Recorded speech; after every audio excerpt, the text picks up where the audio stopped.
C'est la salle Fleuve Jaune du ministère des Affaires étrangères qui a accueilli ce mardi 5 novembre 2024 la revue sectorielle conjointe ministère de la décentralisation et de la gouvernance locale, partenaires techniques et financiers, secteur de la décentralisation et de la déconcentration au titre de l'année 2023. Conviés à cette cérémonie, les préfets, maires, secrétaires exécutifs et l'ensemble des acteurs de la décentralisation ont répondu massivement présents. Il s'agira principalement pour les parties prenantes d'apprécier et de faire ensemble le point des performances réalisées en 2023 et d'aborder les questions liées à la gestion des collectivités décentralisées au cours de la même année. Mesdames et messieurs les préfets, les maires, les secrétaires exécutifs et responsables des organisations de la société civile,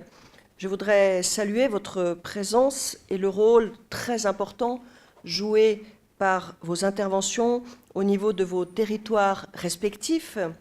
qui vont nous permettre de passer en revue les progrès réalisés en 2023 et les enseignements à en tirer.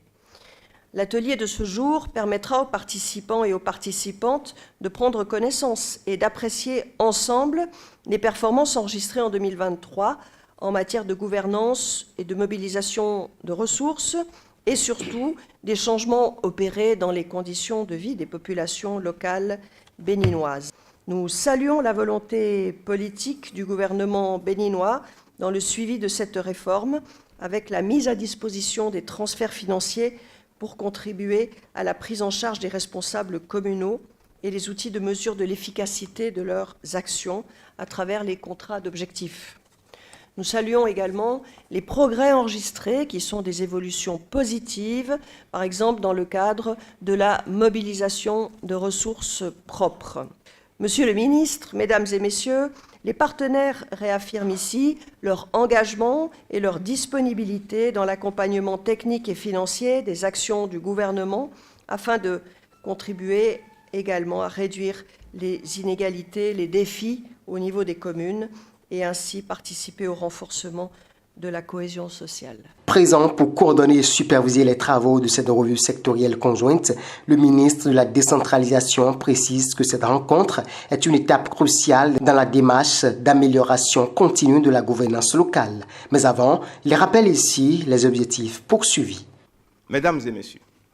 la présente revue s'inscrit dans la dynamique de la culture de redevabilité, entendez reddition de comptes, à laquelle nous attachons tous une importance cruciale, avec pour finalité la capitalisation des acquis pour de meilleures performances dans le secteur de la décentralisation et de la déconcentration, dans un esprit d'apprentissage mutuel et de complémentarité. Elle constitue donc, à n'en point douter, une étape décisive dans notre démarche d'amélioration continue de la gouvernance locale et de la délivrance de services publics locaux de meilleure qualité aux communautés à la base. À cet effet,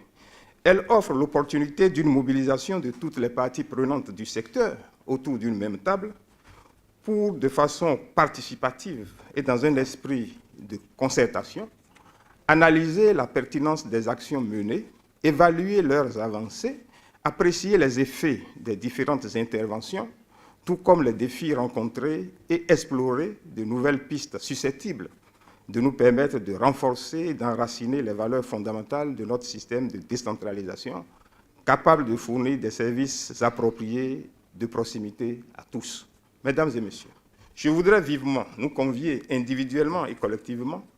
à prendre part activement aux travaux pour l'atteinte des objectifs assignés à cette séance de travail. C'est donc sur ces mots empreints d'exhortation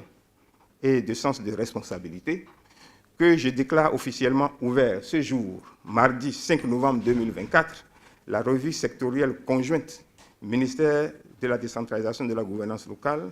et partenaires techniques et financiers. Notons que plusieurs communications et d'autres échanges entre les parties ont meublé les travaux.